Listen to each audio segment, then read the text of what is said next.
Oremos. Padre Celestial, venimos ante tu presencia en este espacio virtual, en esta noche, con el propósito firme de estudiar tu palabra.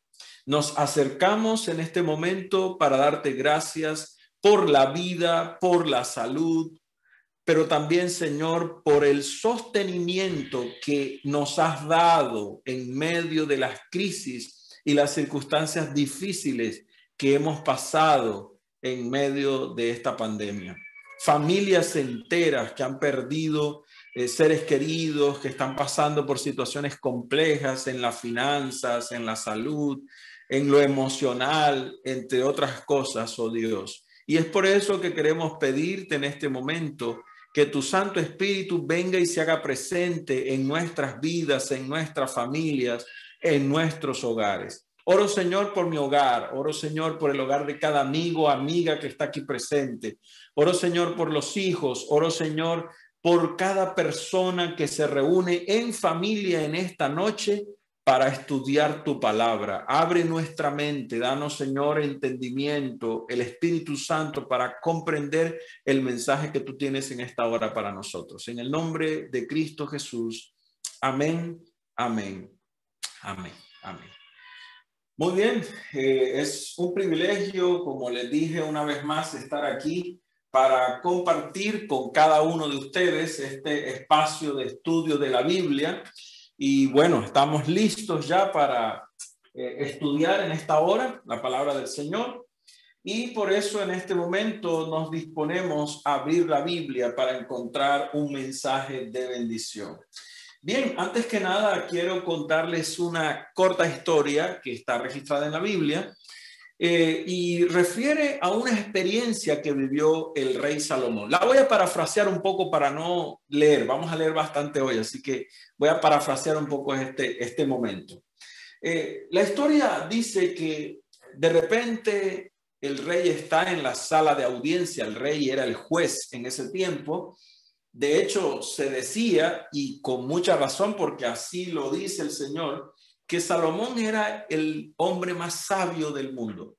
Y en su juventud, recién tomando el lugar como rey, tuvo que tomar decisiones muy importantes. Y uno de esas experiencias interesantes como rey se vio cuando dos mujeres llegaron a la sala de audiencia del rey. ¿Sabes? Parece ser que estas mujeres tuvieron una situación y la Biblia relata que estas dos madres solteras, estas dos mujeres, compartían una habitación. Estaban allí en un hospedaje, cada una había dado a luz un bebé, un hijo, un niño, más o menos para la misma fecha, eran niños del mismo tiempo de nacidos. Así que por la noche, una de las madres, de forma accidental, se recostó encima de su bebé y lo ahogó, con tan mala suerte que el bebé no resistió y murió. Muy temprano en la mañana, tal vez con ese instinto de madre de darle el seno a su bebé, esta mujer se dio cuenta que su bebé estaba muerto. Así que esta mujer, de manera astuta, tomó su bebé sin vida y lo puso al lado de la mujer que estaba durmiendo en la misma habitación y tomó el bebé de ella y lo trajo consigo. Esa noche, cuando todo pasó, la mujer se levanta, la mujer del bebé vivo se levanta y se da cuenta que su bebé está muerto. Pero una madre conoce a sus hijos, aun cuando sea apenas un bebecito. Esto me impacta porque nosotros tenemos dos niños pequeños y te puedo decir que cuando nacieron mis hijos, tanto el mayor como la menor, cada uno tuvo características particulares, pero una de las cosas chistosas, interesantes de mi bebé, la última, nuestra hija menor, es que cuando nació, el tono de su piel es completamente diferente al nuestro. De hecho, nos reíamos un poco porque ni siquiera se parecía a nosotros. Una chica blanquita, hermosa, rosadita, su piel linda. No es que no podamos dar hijos bellos, gracias a Dios que sí. Pero yo pensaba un poco en esto, en esta historia. ¿Cómo una madre podría desconocer a un bebé? Lo interesante es que esta mujer se da cuenta inmediatamente que ese no es su hijo y comienza un pleito. Así que estas mujeres van más tarde delante del rey. La mujer lleva a ese bebé fallecido y la otra lleva al bebé vivo. La mujer que tiene a este niño que ha fallecido dice, este no es mi hijo, esa mujer malvada en la noche me cambió a mi bebé. Ella está mintiendo, pero la mujer que tenía al bebé vivo lo sostenía firmemente y decía, este es mi hijo. Así que estas dos mujeres estaban allí delante del rey, compareciendo en su presencia, disputándose la maternidad, la capacidad, la posesión del niño vivo. Esta situación delante del rey puso una circunstancia difícil. ¿Cómo el rey podría distinguir cuál era la verdadera madre y cuál era la madre falsa? Era una situación muy compleja. Bueno, la Biblia dice que una de las mujeres grita, ese niño es mío, y la otra grita, el niño muerto es el tuyo. El rey ya estaba cansado de escuchar esta gritería, esta pelea que tenían estas mujeres, así que el rey sabiamente mandó a llamar al soldado que estaba al servicio de la Guardia Real y le dijo, mira, agarra ese bebé que está allí, el bebé vivo, por supuesto, levántalo por la pierna y pártelo en dos con tu espada. Yo me imagino que el soldado se sintió un poco, ¿cómo te digo? Un poco asustado. ¿En verdad, rey, tú me estás diciendo esto? El rey le hizo una seña, le dijo, ¿es en serio? No te estoy mintiendo, es en serio, es una orden. El soldado entonces agarra al niño, lo levanta y levanta la espada para cortarlo. El soldado está esperando lo que le va a decir el rey. El rey dice, hazlo. Cuando levanta la espada para cortar al niño en dos, una escena desgarradora, la verdadera madre, una de las dos mujeres, dice, no, rey, no, por favor, no lo hagas, no lo hagas. Yo se lo regalo. Es de ella, es verdad, es de ella. Pero por favor, no le hagas daño. Denle ese niño vivo a ella, por favor. No lo maten, no lo maten, no le hagas daño, por favor. La otra mujer, que era la dueña legítima, entre comillas, de ese bebé, dijo, está bien, ni para mí ni para ella, por mí no hay problema, que lo partan. En ese momento, la sabiduría de Salomón se dio cuenta en su capacidad de administración cuál era sin duda alguna la verdad, quién era la verdadera madre. Y es claro, porque en esta situación es claro entender que la verdadera madre protegería la vida de su hijo hasta el final. La indolencia, la capacidad de indolencia de esta mujer hacia ese niño mostraba que ella no era la verdadera madre. Esta historia de las dos mujeres nos sirve para introducir un poco el tema de esta noche.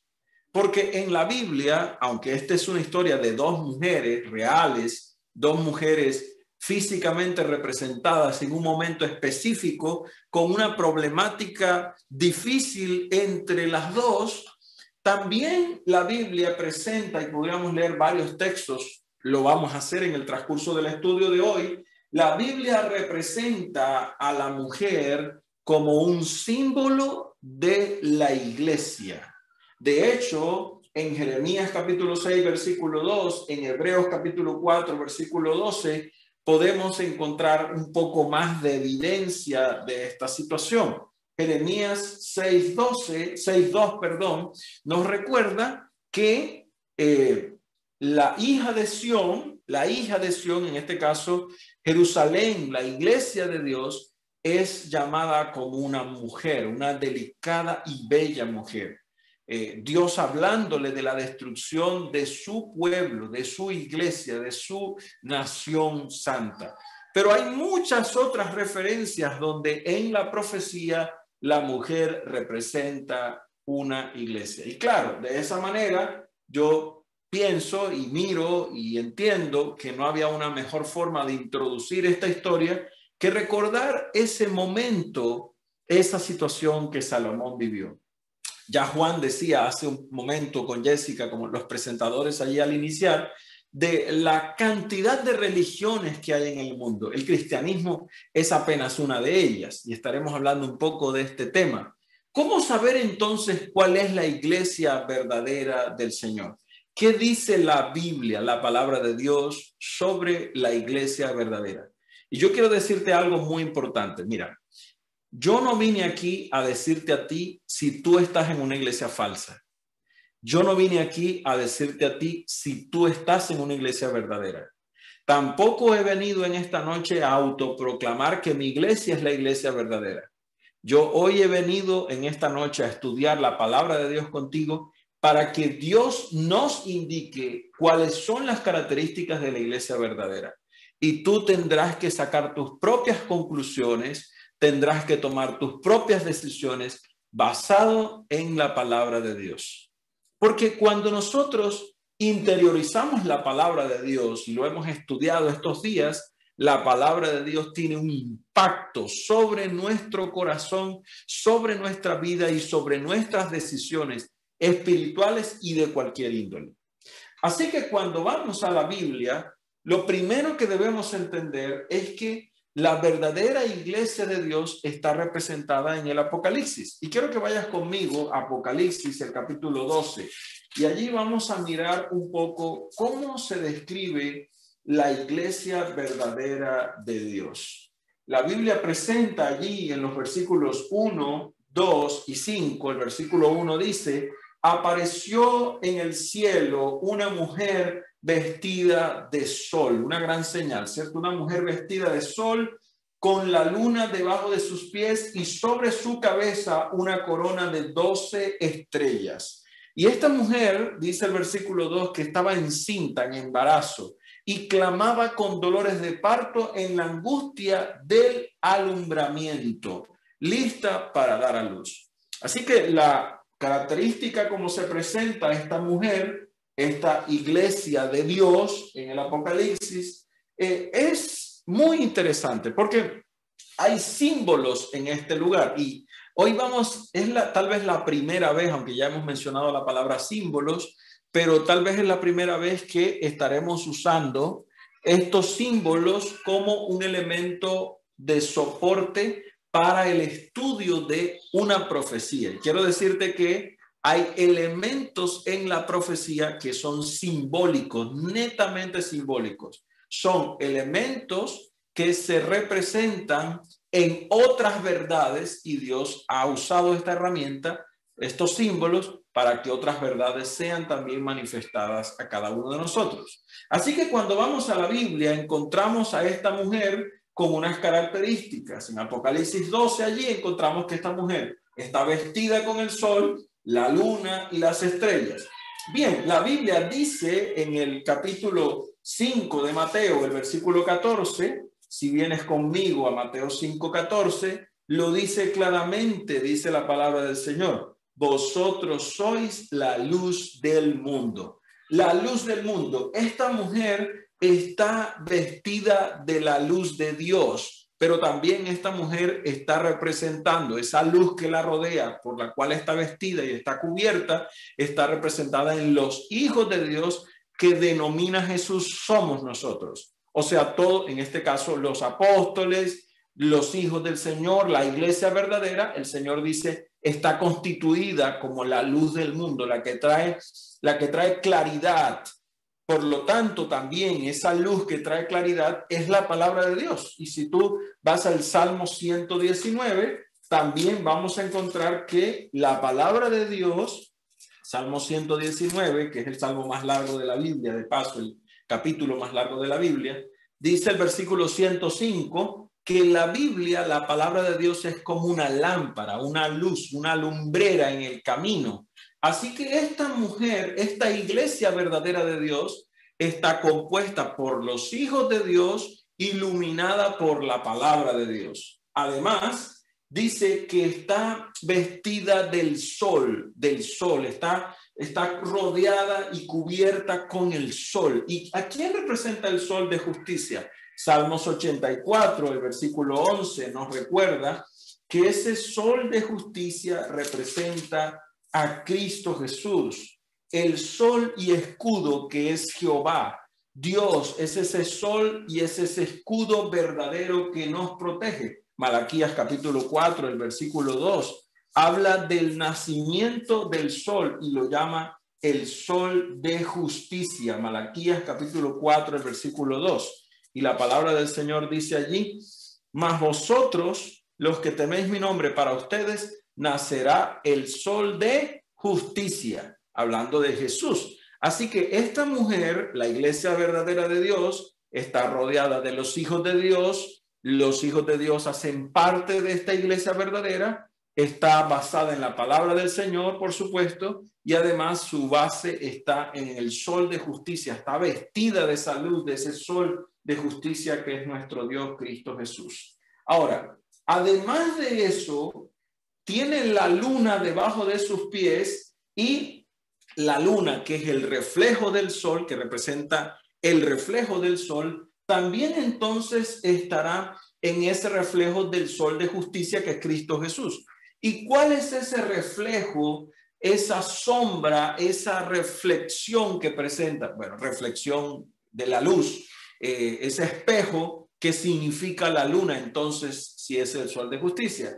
Pues la base de esa iglesia verdadera estaba reflejado en el sistema de sacrificios desde el principio que había sido establecido para que el pueblo de Dios creyera y aceptara al Mesías. Colosenses, el capítulo 2, el versículo 16 y 17, así nos lo recuerda la palabra de Dios. Colosenses, el capítulo 2, el versículo 16 y 17 nos dice que lo que nosotros tenemos, dice el versículo 17, todo esto es sombra de lo que ha de venir, pero realmente en quien se cumple esa sombra, esa representación, es en Cristo. O sea, la sombra, que es la luna, es un reflejo apenas, un reflejo vago de la luz real del sol de justicia, representado en esos sacrificios. Era apenas una sombra de la luz del sol, era la manifestación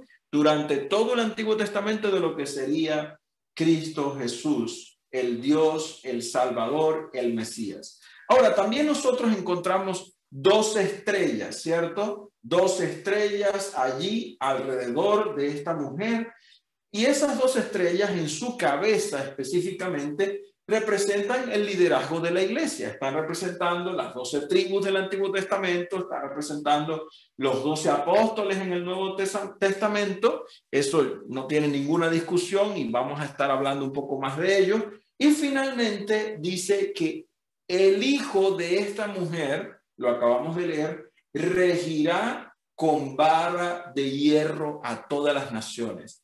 Y la Biblia dice quién regirá con vara de hierro a todas las naciones. Así que sabemos que esta mujer está basada en la palabra de Dios.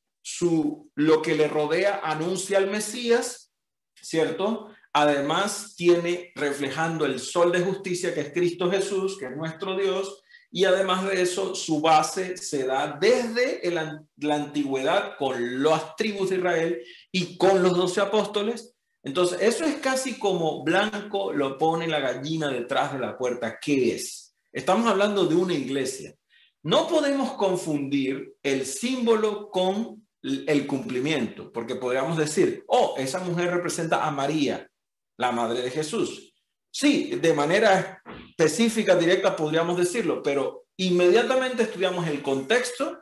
Ella no es María como tal. Lo entendemos directamente. Es un símbolo, porque vamos a encontrar a todo lo que se va a dar con el caso de esta mujer o de esta iglesia verdadera.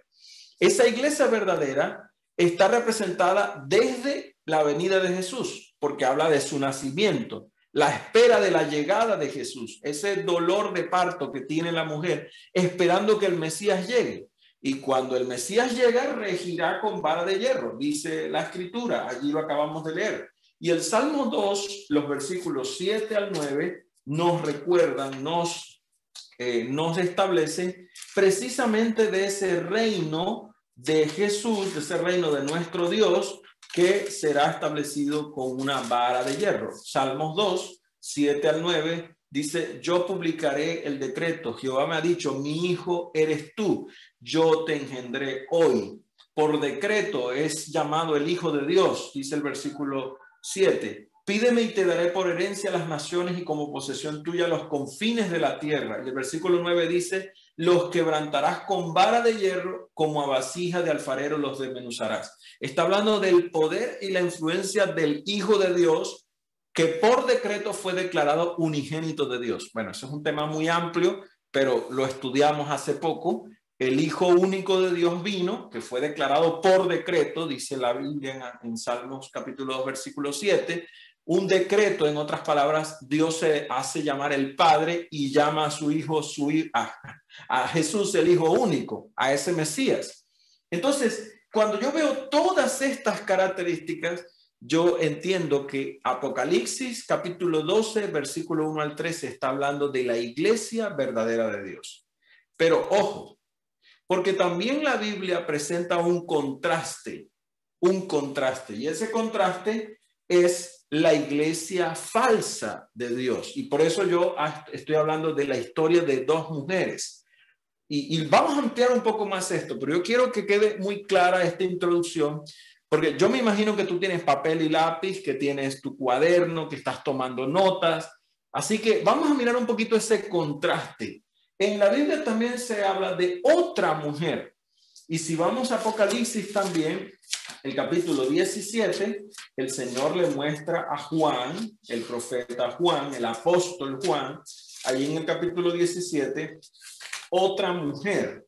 Y esta mujer dice que es una gran ramera, es una mujer, una prostituta, una mujer que ha hecho que todos los moradores de la tierra se acuesten con ella, hagan un desastre allí.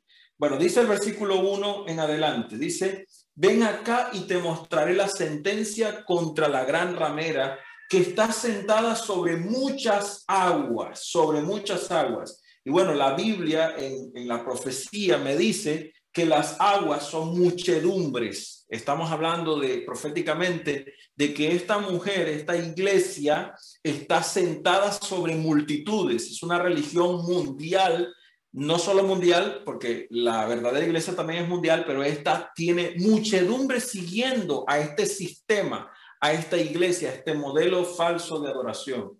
Además dice el versículo 2, con ella, con esa mujer, con esa iglesia falsa, han fornicado los reyes de la tierra y los habitantes de la tierra se han embriagado con el vino de su fornicación.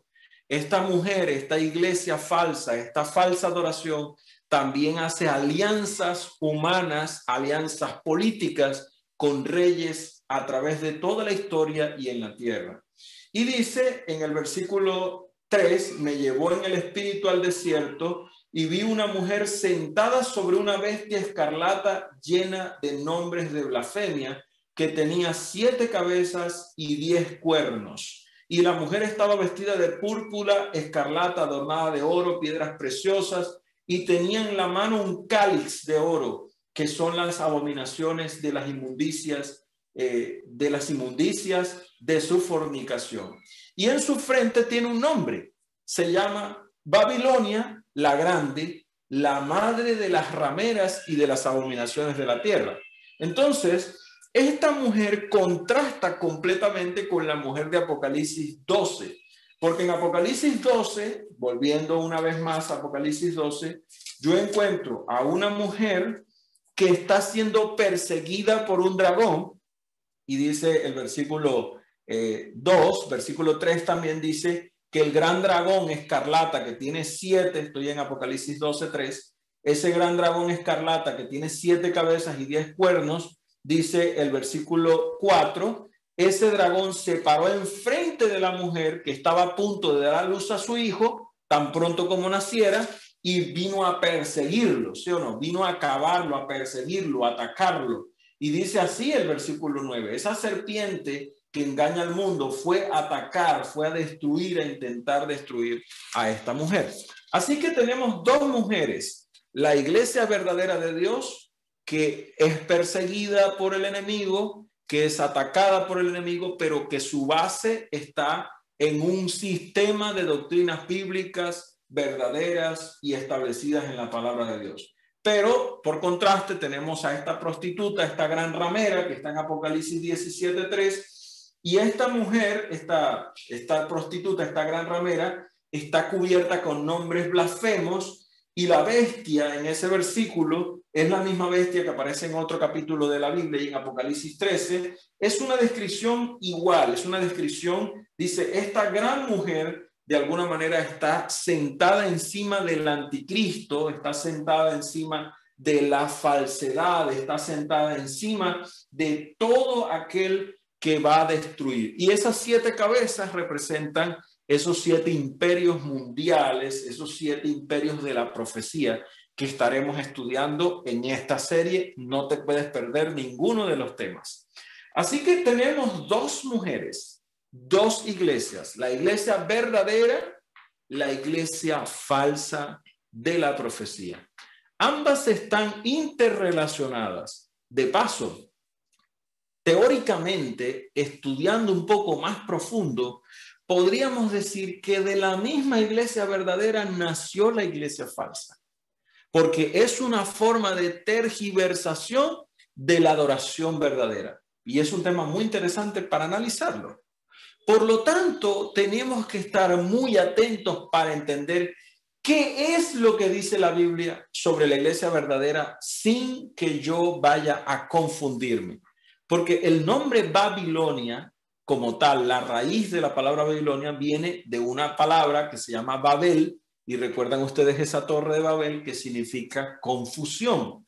Así que lo que hace esta gran ramera, esta iglesia falsa, este sistema falso de adoración, es sembrar confusión en cuanto a la palabra de Dios y en cuanto a la verdad del tiempo del fin y de la salvación.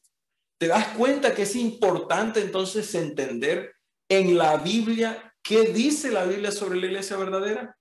Bien, yo quiero que entendamos un poco el problema que tenemos. Nosotros tenemos alrededor del mundo cientos de religiones.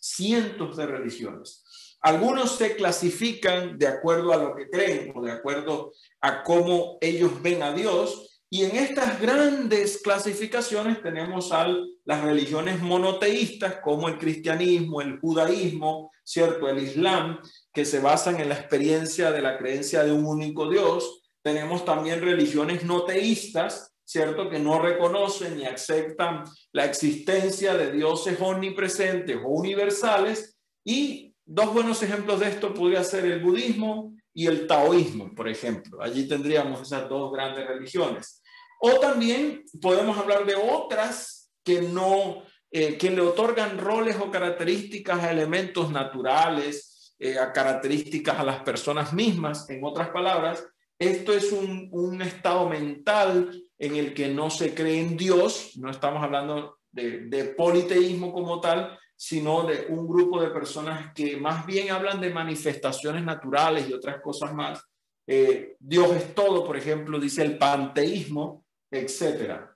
Ahora, identificar a la iglesia verdadera entonces no es nada fácil. No es nada fácil. Esta es una tarea muy difícil. ¿Y qué necesitamos? La ayuda del Espíritu Santo y la Biblia para entender cuáles son las características de la iglesia verdadera. Ahora, yo quiero decirte algo.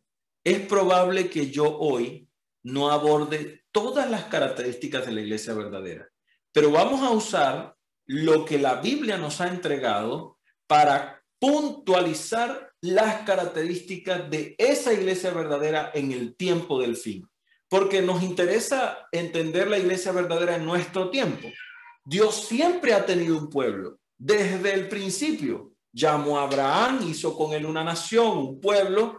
Isaac, Jacob hizo con ellos una nación, un pueblo, y fue llevándolo hasta las 12 tribus de Israel, y de allí estableció una nación, un pueblo específico, la nación judía. Fue llamada por Dios para predicar el evangelio al mundo entero, recibir al Mesías, predicar su venida. Ellos no lo aceptaron, lo rechazaron, y el Señor instituyó el cristianismo, llamémoslo así. Es un nombre que se le ha dado, pero el Señor instituyó su iglesia, la continuidad de su iglesia con los 12 apóstoles. Es muy importante esto. Y de esos mismos 12 apóstoles es que han salido todas las religiones del cristianismo, todas las derivaciones del cristianismo en los que estamos. Así que no es nada fácil identificar el pueblo de Dios. Vamos a la Biblia y miremos varios elementos allí en la palabra del Señor. Quiero que vengas conmigo a Mateo, el capítulo 7, el versículo 21. Mateo 7, 21. La palabra del Señor me dice claramente, ayer lo estudiamos, no todo el que me dice, Señor, Señor, entrará en el reino de los cielos, sino el que hace la voluntad de mi Padre que está en los cielos. Muchos me dirán en aquel día, Señor, ¿no profetizamos en tu nombre y en tu nombre echamos fuera demonios y en tu nombre hicimos muchos milagros? Entonces les declararé, nunca os conocí, apartaos de mí, hacedores de maldad, engañados por Satanás, creyendo que servían al Dios vivo. Qué terrible que nosotros llegáramos a encontrarnos en esa condición ante la venida de Jesús. Sería decepcionante llegar a creer que yo estoy en el camino correcto, que he sido educado en el camino correcto y cuando venga Jesús, Él me diga, no te conozco. Eso sería decepcionante para mí. Sería muy fuerte para mí. Además, Jesús allí en Mateo, el capítulo 24, el versículo 24 también, Jesús dice algo muy importante. 24, dice la palabra del Señor allí para nosotros en esta hora, hablando Jesús, porque en este tiempo del fin se levantarán falsos cristos y falsos profetas y harán grandes señales y prodigios, de tal manera que si fuere posible engañarán aún a los escogidos. Y esto es importante entenderlo, porque en el contexto del llamamiento de un pueblo escogido, el Señor dice, habrán falsas iglesias, falsos profetas, falsos maestros en el tiempo del fin. Vamos a estudiar entonces esas características. Número 1, la iglesia verdadera de Dios en el tiempo del fin es leal a la Biblia. Ya lo entendimos en el contexto de Apocalipsis 12. Leal a la Biblia. El fundamento de la iglesia verdadera es la Biblia. Pero, ¿qué significa que la iglesia verdadera esté sentada en el fundamento de la Biblia? Quiero que vayas conmigo a Efesios, el capítulo 2. El apóstol Pablo nos va a dar allí una herramienta interesante para entender ¿cómo se está dando esta interacción aquí importante? Efesios, el capítulo 2, los versículos 19 y 20. 19 y 20. Miren lo que dice la palabra del Señor. Por eso ya no sois extranjeros ni forasteros, está hablando de la ciudadanía del cielo, sino conciudadanos de los santos y miembros de la familia de Dios. Pablo dice, ustedes al venir a Cristo y al unirse a su iglesia verdadera, no son extraños para Dios, somos familia. Es por eso que yo llamo hermanos a mis hermanos, a las personas que comparten la fe conmigo, porque son mi familia, la familia de Dios. Versículo 20. ¿Sobre qué edifica esa familia de Dios? Edificado sobre el fundamento de los apóstoles, número 1, y el fundamento de los profetas, siendo la principal piedra Jesucristo. Así que yo encuentro que la iglesia verdadera de Dios es una familia, o se comporta como una familia, porque a veces en la familia también hay dificultades, ¿no? Pero tiene dos fundamentos específicos. Los apóstoles y los profetas. Los apóstoles, el fundamento de los apóstoles es el Nuevo Testamento. Este libro, este paquete de libros que nosotros tenemos desde Mateo hasta Apocalipsis, este paquete de libros que tenemos aquí es el fundamento de los apóstoles y lo tenemos muy claro. Los apóstoles fueron quienes desarrollaron este fundamento en la Escritura. Mira, yo me perdí el texto. Y el fundamento de los profetas, como dice ese versículo, es el Antiguo Testamento. Estamos en Efesios 2, 19 y 20, el versículo 20. Nosotros entendemos allí, familia, que el fundamento de los profetas es el Antiguo Testamento. Si tú miras la Biblia, los libros como están constituidos, allí nosotros tenemos un fundamento específico, y es que el Antiguo Testamento ha sido escrito por profetas. El primero de los profetas que escribió en la Biblia se llama Moisés, y el fundamento de Moisés es un fundamento claro como la base del canon. ¿Te acuerdas que lo estudiamos el tema número 1? Si no has visto el tema número 1, lo puedes encontrar aquí en YouTube. Suscríbete al canal allí y vas a encontrar todo el material en esa lista de reproducción donde está cada tema de esta serie. Entonces, el fundamento de la iglesia de Dios no es solo el hecho de que una iglesia que se llama la iglesia verdadera dice que predica la palabra. Si una iglesia que se llama verdadera dice, no, yo solo acepto el Nuevo Testamento, error. Una señal de alarma. Mucho cuidado con esto. Discutible sí, pero la base de la escritura es la escritura en sí misma. De paso, cuando Jesús vino y dijo escudriñar las escrituras, no existía la Biblia. Ninguno de los apóstoles había escrito su primer libro. Apenas Jesús estaba viniendo, no estaba Pablo, no estaban los discípulos, no había nadie que escribiera. Por lo tanto, cada vez que en la Biblia Jesús hizo referencias a las escrituras, hablaba del fundamento de los profetas. Por lo tanto, es necesario que nosotros entendamos las verdades que los apóstoles enseñaron. Y por eso Apocalipsis, uno de los textos más importantes, Apocalipsis 12, ese versículo 17, que lo vamos a estar repitiendo una y otra vez y otra vez y otra vez, dice que el dragón se llena de ira contra ese grupo de personas que tiene el testimonio de Jesucristo, ese grupo de personas que son la descendencia de la mujer de esta iglesia verdadera. Ahora, primer fundamento entonces lo podemos recordar, la iglesia verdadera de Dios es una iglesia que tiene su base en la palabra, es leal a la Biblia y enseña la Biblia sin cambiar nada de lo que está en ella. Por eso es importante evaluar este primer fundamento. Número 2. La iglesia verdadera de Dios predica y enseña la salvación por gracia en Cristo Jesús. Mira, esto es importante. Hechos el capítulo 16, el apóstol, bueno, vamos a leer un poquito más aquí porque yo quiero que ampliemos un poco este tópico, este segundo tópico.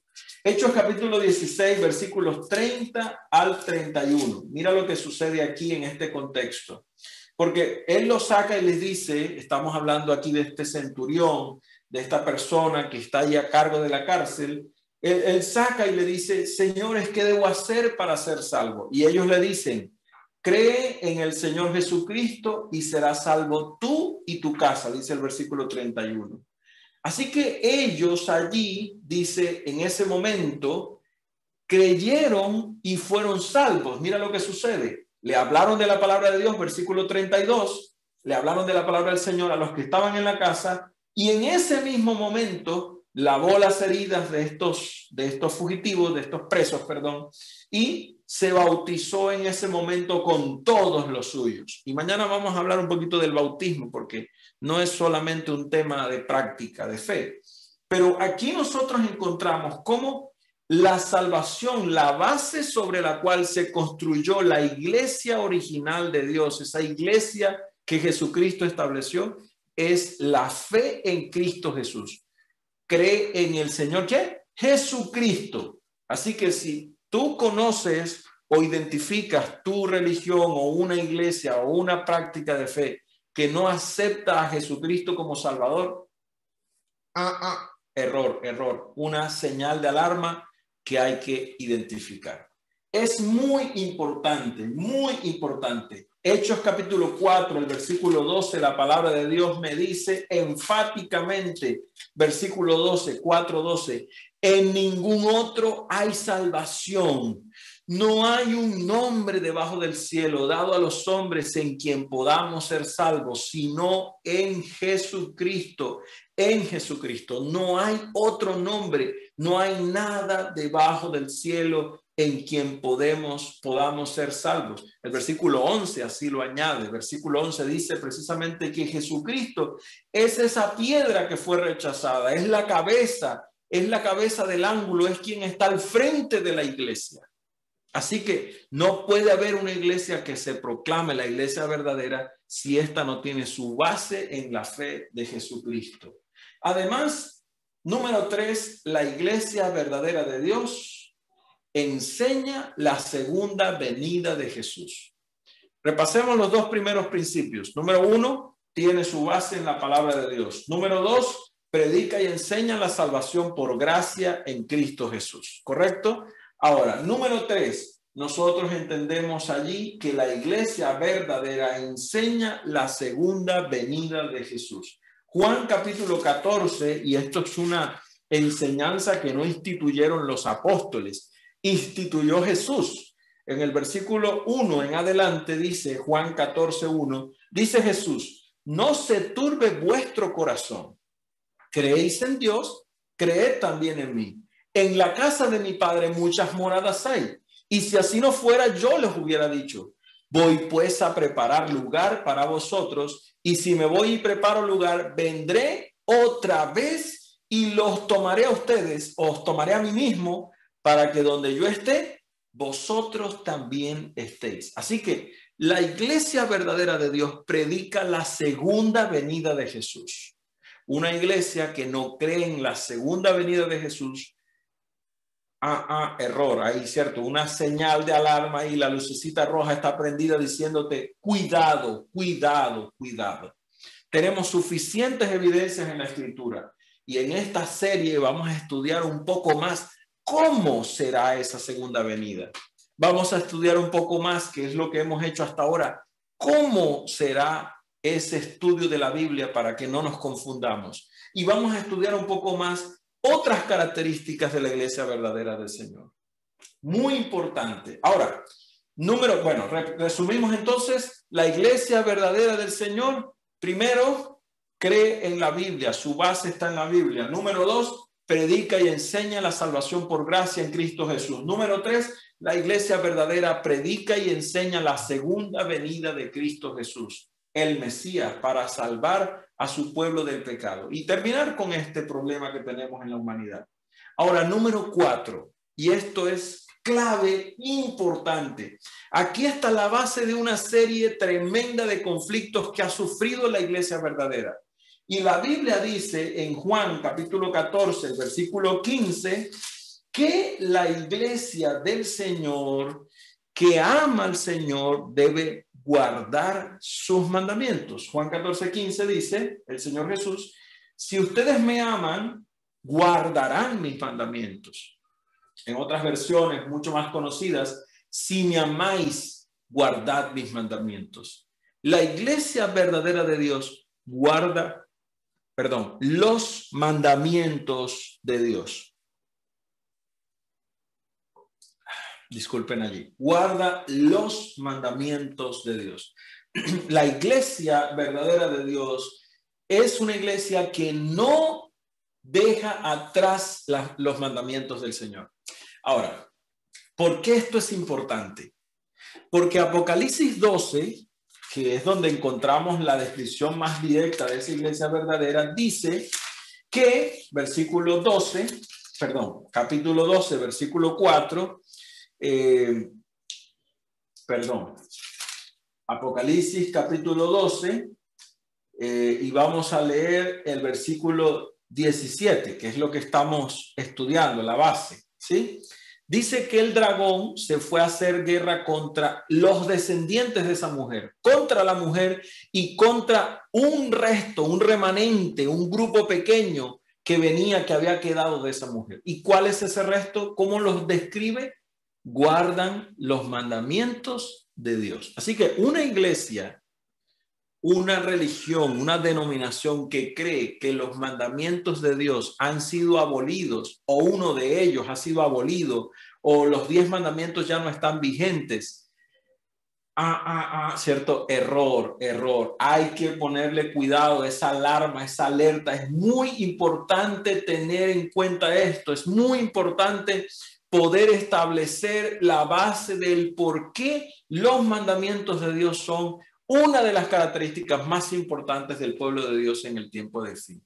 Así que si tú estás allí en esta noche conectado, yo quiero decirte, ojo con esto, porque hay una señal de alarma. Es clara, la iglesia de Dios guarda sus mandamientos, predica sus mandamientos, enseña sus mandamientos. Ahora, Apocalipsis 12 muestra, versículo 5, que como Satanás fracasó en atacar a la mujer, al hijo de la mujer, porque él va a destruir a la mujer. Dice el versículo 5, la mujer dio a luz a su hijo varón, que va a regir a las naciones con vara de hierro. Su hijo fue arrebatado para Dios y para su trono. ¿Qué pasó? En otras palabras, nosotros tenemos claridad. De Hechos capítulo 1, versículo 11, lo podemos proyectar. Dice que Jesús fue arrebatado hacia el cielo. Jesús subió al cielo. En las nubes, subió al cielo. Los apóstoles lo vieron subir. Los ángeles le dijeron a estas personas, ¿por qué lloran? Jesús se fue y él vendrá otra vez. Así que, como Satanás perdió la guerra contra la mujer, la base, la razón por la cual Satanás atacaría a la iglesia verdadera es porque no pudo destruir a su hijo, al hijo de esa iglesia, al líder de esa iglesia que regirá las naciones con vara de hierro, que es Cristo Jesús, y la característica por la cual sería perseguida esa iglesia es precisamente lo que dice Apocalipsis 12:17, por guardar los mandamientos de Dios. Es muy importante esto, porque ahí está la base. Ahora, la Biblia me dice que después que Jesús fue arrebatado al cielo, esa iglesia verdadera iba a ser perseguida. Ahora, fíjate, yo quiero hacer un paréntesis pequeño. Cuando Jesús fue arrebatado al cielo, Satanás es finalmente expulsado del cielo. ¿Cómo es esto? ¿Cómo es esto? Nosotros sabemos que Satanás fue expulsado del cielo. Alguien hizo una pregunta por allí que yo no he respondido y hoy la voy a responder con esto. Cuando Satanás fue arrebatado, fue expulsado del cielo en esa gran batalla que hubo, él todavía tenía derecho de entrar al cielo por una razón. La razón es que Satanás había asumido el control de la tierra cuando Adán se lo entregó. Y si miras la Biblia conmigo, en Job capítulo 1 versículo 6 y en Job capítulo 2 versículo 1 y en Zacarías capítulo 3 versículos 1 al 5, si no estoy mal allí tú puedes corroborarlo, Satanás todavía tenía acceso al cielo. En el caso de Job, dice la Biblia que Satanás se presentó como uno de los hijos de Dios, cuando los hijos de Dios se presentaban delante de él. Pero en el momento que Jesús resucitó y aseguró la derrota de Satanás, ahora Jesús es el representante de Adán, el representante tuyo, el representante mío. Ya Satanás no tiene más autoridad sobre la tierra. Entonces, como Satanás es finalmente expulsado y ya no tiene acceso al cielo, Apocalipsis capítulo 12 dice en el versículo 9 que fue lanzado a la tierra. Que fue lanzado a la tierra, que es el único lugar donde él tiene cabida. No hay otro lugar donde él tenga cabida. Es el único lugar que le dio cabida. Por lo tanto, sus ángeles están con él. Y ojo, el versículo 12 dice, cuidado, moradores de la tierra, porque Satanás ha descendido contra ustedes sabiendo que le queda poco tiempo. O sea, después que Jesús asciende al cielo en ese proceso de identificación de la iglesia verdadera, ese que rige con vara de hierro, asciende al cielo, Satanás viene a atacar a los hijos de Dios, a los hijos y a los descendientes de esa mujer. Y la profecía es impresionante. La profecía dice que ese ataque es directo. Dice el versículo 13, cuando el dragón, vio que había sido arrojado a la tierra, persiguió a la mujer que había dado a luz al hijo varón, pero a la mujer se le dieron alas y huyó Y dice el versículo 14, huyó delante de la serpiente, de ese dragón al desierto.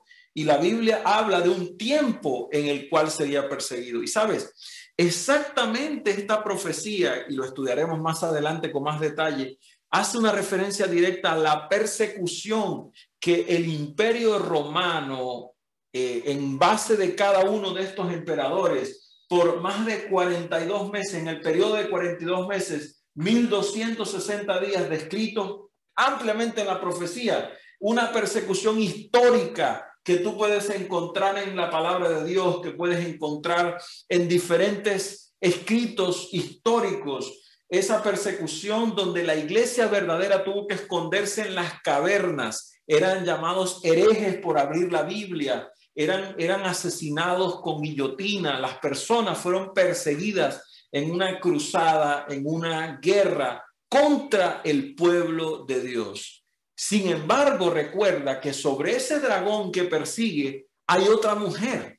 Así que la persecución que el dragón hace, la hace en cabeza en el liderazgo de una gran iglesia falsa, de un sistema de adoración falso.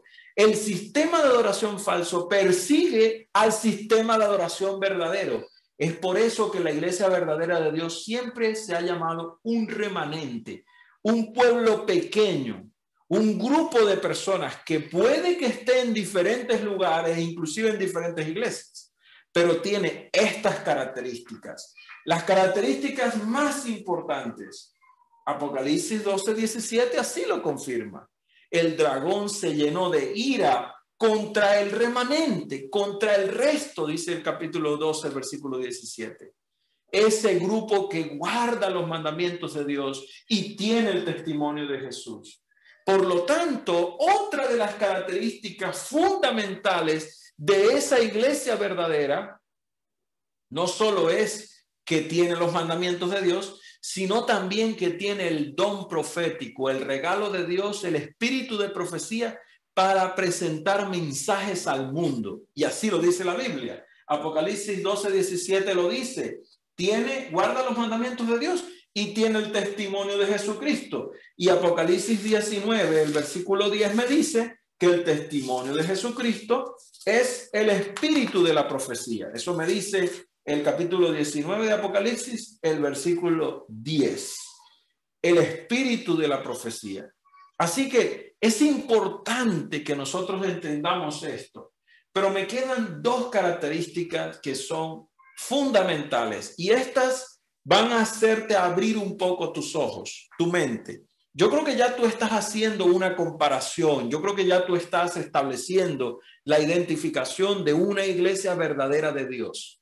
Pero una característica, y yo diría la penúltima de las características, es que la iglesia verdadera de Dios en el tiempo del fin tiene una marca, un sello, una identidad específica de parte de Dios.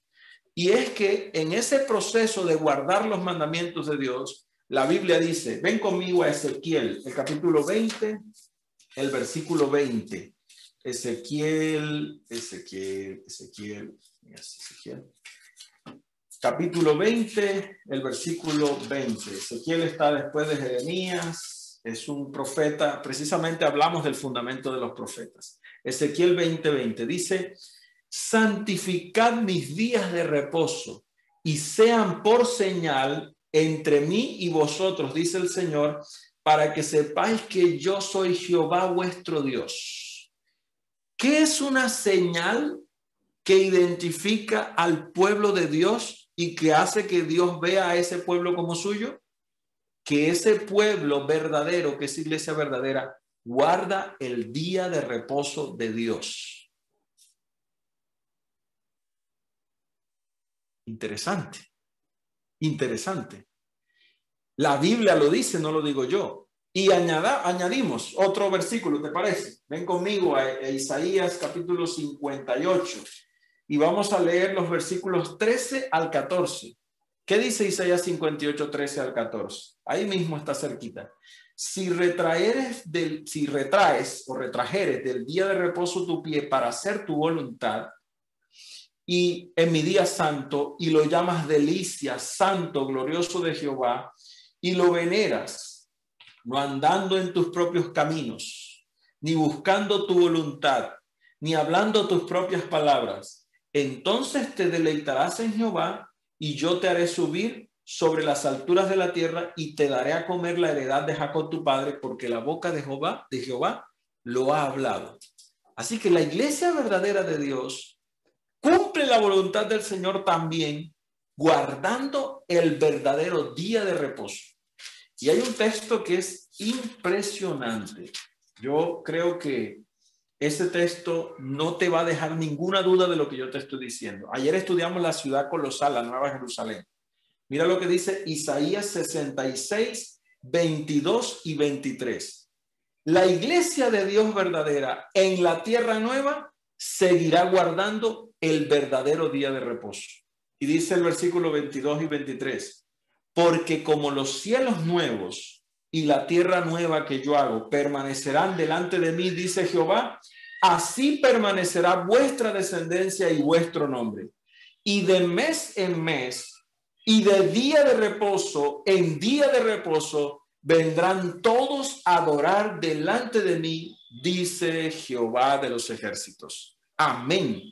Así que no solo la iglesia verdadera tiene su base en la Biblia, es porque si la iglesia verdadera tiene la base en la Biblia, no va a rechazar los 10 mandamientos, no va a rechazar el día de reposo, no va a rechazar la salvación por gracia, no va a rechazar la predicación del verdadero evangelio, porque la Biblia tiene las bases sobre la cual se construye esa mujer que está representando a la iglesia verdadera. Por lo tanto, al identificar la iglesia verdadera, yo tengo que preguntarme si yo tengo las características de la iglesia verdadera. La última característica que quiero mencionar hoy, la palabra del Señor dice que la iglesia verdadera de Dios no solo guarda el día de reposo de Dios, verdadero día de reposo que la Biblia presenta, sino que también es un movimiento mundial que predica el evangelio a todo el mundo y no cualquier mensaje. Mateo capítulo 24, el versículo 14, Jesús lo dice clarito, clarito, lo dice clarito, es muy directo, dice Jesús, versículo 14, 24, 14, y será predicado este evangelio del reino en todo el mundo para testimonio en todas las naciones, a todas las naciones, y entonces vendrá el fin. Así que la verdadera iglesia de Dios, el verdadero pueblo de Dios, predica el evangelio ¿a quiénes? A las prostitutas, a los ciegos, a los musulmanes, ¿a quiénes? A todo el mundo, sin distinción. El evangelio es predicado a todo el mundo, sin distinción de raza, sin distinción de identidad, sin distinción de género, sin distinción de religión. El evangelio es predicado a todo el mundo y la iglesia verdadera de Dios predica el evangelio a todo el mundo. Y sabes, Apocalipsis 14, una vez más, la palabra de Dios me dice que esa iglesia verdadera tiene un mensaje de predicación directo. El versículo 6 dice, vi volar en medio del cielo otro ángel, Apocalipsis 14, 6. Y este tenía el evangelio eterno para predicarlo ¿a quiénes? A todos los moradores de la tierra, a toda nación, tribu, lengua y pueblo. Y este mensaje que predicará la iglesia verdadera de Dios en el tiempo del fin tiene 3 mensajes fundamentales. Número 1, versículo 17, ahí lo puede leer conmigo. Versículo 7, perdón, dice, temed a Dios y dadle gloria porque la hora de su juicio ha llegado. Esta iglesia verdadera debe predicarle al mundo entero la honra que Dios merece, porque es hora de que el mundo sea juzgado. Un juicio justo que nos dará 2 recompensas, o vida eterna o muerte eterna. Es el momento de predicar ese evangelio, dice la palabra del Señor. Y también dentro del juicio, por supuesto, la misericordia y la gracia que Cristo ofrece.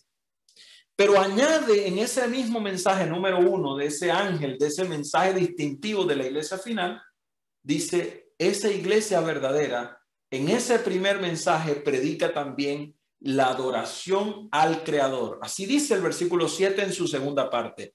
Adorad a aquel que hizo el cielo, la tierra, el mar y las fuentes de las aguas. Es una iglesia que predica la creación de Dios. De paso, el verdadero día de reposo enfatiza la creación de Dios, Dios como creador. Te lo dejo como tarea, lo estudiaremos más adelante en otro de los temas. El versículo 8 presenta el segundo mensaje y aquí viene un mensaje directo de la verdadera iglesia de Dios. No te dejes engañar, mucho cuidado. Versículo 8. Otro ángel sigue. ¿Y qué predica ese evangelio eterno de ese ángel? Ha caído la gran Babilonia, la gran ciudad, porque ha hecho beber a todas las naciones del vino del furor de su fornicación. Así que el mensaje de este ángel, de esta iglesia verdadera, es la predicación de que se acabará el dominio final de ese sistema pagano mundial. Dios pondrá fin a la Babilonia espiritual, a esa falsedad. Y esa falsedad es anunciada por el Señor, claramente. Añade inclusive, dice el versículo 9, un tercer mensaje directo. Si alguno adora a la bestia y a su imagen y recibe una marca de ella en su frente o en su mano, él también recibirá el mismo castigo que la bestia y la gran Babilonia recibirán. ¿Y cuál es la marca de la bestia? No te pierdas los temas de esta serie porque será uno de nuestros temas finales. Estudiaremos muy profundamente este detalle. Así que la iglesia verdadera de Dios tiene el evangelio eterno para predicarlo a todo el mundo, a toda nación, tribu, lengua y pueblo, pero también tiene un evangelio de juicio para decirle al mundo: acepta la gracia de Dios porque Dios hoy está juzgando al mundo, y cuando este mundo se ha dejado a merced de la maldad y el Espíritu Santo se retire y venga Jesús otra vez más, entonces ya será demasiado tarde. En otras palabras, la iglesia verdadera de Dios predica que este mundo tiene fecha de caducidad. Tiene fecha de caducidad. Aunque la Biblia dice el día y la hora nadie lo sabe. Pero es claro que esta iglesia de Dios verdadera predica que este mundo se terminará y Jesús vendrá a ponerle fin a la maldad en este mundo. Y la iglesia verdadera de Dios predica que hay una Babilonia y que recibirá un castigo. Y la iglesia de Dios predica esto claramente, directo. De hecho, el versículo 10 añade que el que participe con esta bestia, con esta Babilonia, recibirá también toda la ira de Dios y estará en ese lago de fuego que hablamos ayer y que profundizaremos más adelante. Pero sabes, yo quiero decirte algo. La Biblia dice en Isaías capítulo 4, el versículo 1, esta es una profecía para el tiempo del fin. Y sabes, es aquí donde está el problema. Es aquí donde está el problema. Isaías, el capítulo 4, el versículo 1, dice: en aquel tiempo echarán mano de un hombre 7 mujeres, diciendo: nosotras comeremos de nuestro pan y nos vestiremos de nuestras ropas. Solamente permítenos llevar tu nombre y quita nuestro oprobio. Y sabes, esta es una profecía tremenda, porque la Biblia me dice que el pan de vida es la palabra de Dios. Juan capítulo 6, versículo 35, versículo 51, versículo 52. El pan de vida que es Cristo Jesús, su palabra es el pan de vida. Y la profecía de Isaías dice que en el tiempo del fin, 7 mujeres representando a una multitud de iglesias dirá: nosotros tenemos nuestro propio pan. Nosotros tenemos nuestra propia Biblia, nuestra propia palabra. La adaptaremos porque nos gusta comernos las cosas como nos gustan a nosotros. Ya Jesús lo habría advertido cuando dijo: vendrán falsos cristos, falsos profetas. Ahora mira, también el texto dice que dicen ellas: no solo tenemos nuestro propio concepto de verdad, sino que también tenemos nuestras propias ropas, nuestra propia justicia.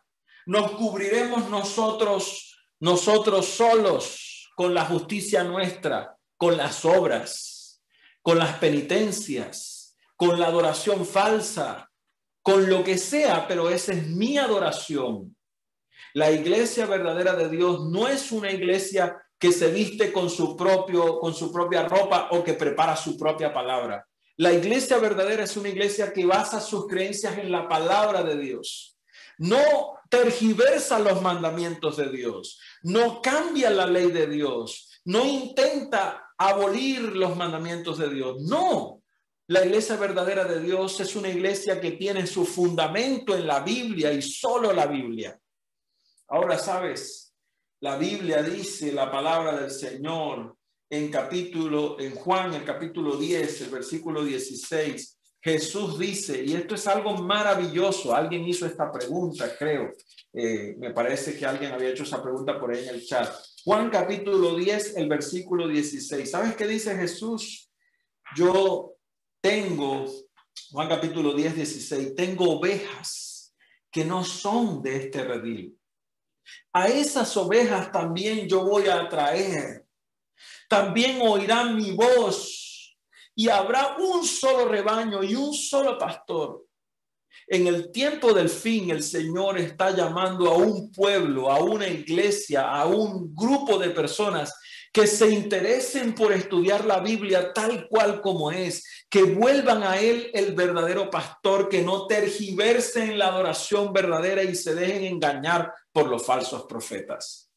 No podemos caer en el falso concepto de la adoración. Y la palabra de Dios es directa. Es directa. El Señor me dice, yo tengo ovejas en otro redil. Por eso mi tarea no es señalar a nadie, porque es probable que ese hermano que está en la religión X, Y o Z sea más santo y más justo que yo, sea más obediente y más justo que yo, tenga un estilo de vida mejor que el mío y tiene un testimonio mejor que el mío. Y hoy el Señor le dice a esa persona, hijo, quiero abrir tus ojos para que entiendas que hay cosas que estás haciendo que no hacen parte de la iglesia verdadera, pero yo te amo, eres mi hijo. Así lo dice la palabra. No hay por qué hacer acepción, rechazar a otros. ¿Sabes? Jesús es directo y en Apocalipsis 18, el versículo 2 y el versículo 4, es impresionante lo que dice el Señor que sucederá en el tiempo del fin, que hace parte del llamado de la iglesia verdadera. Es directo ese llamado. Versículo 2 y versículo 3. Y clamó con voz potente diciendo, ha caído la gran Babilonia y se ha convertido en habitación de demonios. Está hablando de esa falsa adoración. Todas las naciones, dice el versículo 3, han bebido del vino del furor de su fornicación. Y dice el versículo 4, y entonces oí una voz del cielo que decía, ¿qué decía esa voz del cielo de ese pueblo verdadero de Dios? Salid de ella, pueblo mío, para que no seáis partícipes de sus pecados, ni reciban las plagas que ese falso sistema de adoración recibirá. Así que sí importa la religión, sí importa en el lugar en el que estoy, porque si estoy participando de la gran ramera o de las rameritas de la que esa ramera es gran madre, yo necesito entender que un día esa falsa adoración recibirá un castigo de Dios por haber tergiversado la verdad, por haber llevado a cientos de miles de personas al engaño, al no venir a la palabra de Dios. Y si yo como pastor he llevado a mi iglesia al engaño en la palabra de Dios, yo recibiré el castigo de Dios porque soy el responsable de que la Biblia sea predicada tal cual como ella es. Qué gran responsabilidad pesa sobre nuestros hombros. Por eso en esta hora el llamado de Dios es sal de Babilonia, sal de la adoración falsa, sal de aquello que te puede estar amarrando.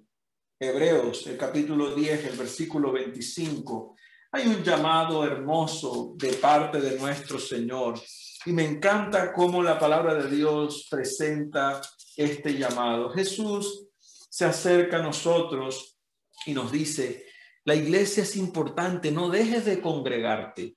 No puedes decir yo no tengo iglesia, no puedes decir yo no tomo decisiones, yo estoy bien como estoy. No, Porque si tú te dejas de congregar, pierdes la fe. Es por eso que el llamado directo del Señor en Hebreos el capítulo 3, el versículo 5, en esta hora para ti, Hebreos el capítulo 3, el versículo 15, perdón, en esta hora para ti es muy claro. Si hoy escuchas la voz de Dios, no endurezcas tu corazón. Yo quiero hacerte un llamado a ti en esta hora y decirte, Dios hoy nos ha mostrado una verdad que está en su palabra. No hagas que tu corazón sea duro. Dile, Señor, dile conmigo, acepto pertenecer a tu iglesia verdadera. Acepto levantar los principios de tu palabra. Acepto, Señor, en este momento vivir conforme a la fe que tú me has mostrado. Dile, Señor, acepto que las características de la iglesia verdadera las tomaré para mí, porque el Señor me ha llamado su oveja, soy su oveja. Y dile hoy, Señor, yo quiero ser tu oveja, yo quiero ser tu hijo, yo quiero ser parte de tu redil, yo quiero salir de Babilonia y venir a tus pies. El Señor te llama en este momento. ¿Aceptas tú el llamado de Dios? ¿Aceptas tú el llamado de Dios con tu familia, con tus hijos? Y le dices, Señor, acepto salir de la falsa adoración si es que he estado en ella, o mantenerme en la adoración verdadera. Acepto, Señor. Hoy no rechaces la voz del Señor en tu corazón. Gracias por todas esas decisiones que se toman hoy. Alabado sea el Señor por cada persona que escribe en ese mensaje, a esos números de WhatsApp o allí en el chat de Facebook, de YouTube, donde está. Acepto. Dios te bendiga. Voy a orar por ti. Padre Celestial, en esta hora quiero elevar a ti una oración especial por cada uno de los que hoy, entendiendo la necesidad de pertenecer a tu pueblo, al pueblo de Dios verdadero, hoy, Señor, decimos acepto. Quiero pedirte por cada persona que está aquí conectada, por cada persona que ha tomado decisiones para vida eterna. En esta noche, una vez más, nos hemos unido para estudiar tu palabra. Es una bendición estar en este espacio estudiando tu palabra. Y quiero pedir, Señor, que confirmes esas decisiones para el reino de los cielos. Danos, Señor, la oportunidad de participar de tu pueblo. Y hoy, Señor, decidimos de corazón sincero decirte, Señor, que dejamos el mundo y aceptamos seguir a Cristo Jesús. Gracias por escuchar nuestra oración, por ver nuestra decisión. Bendice a cada persona que ha tomado decisiones hoy para vida eterna. En el nombre de Cristo Jesús. Amén, amén y amén. Amén. Que Dios te bendiga. Y estaremos en contacto mañana para seguir estudiando el cómo puedo confirmar esa decisión correcta para pertenecer al pueblo de Dios. ¿Qué es lo que dice la Biblia al respecto? No puedes perderte esta temática. Así que Juan y Jessica les dejo para que hagamos el cierre allí. Dios les bendiga.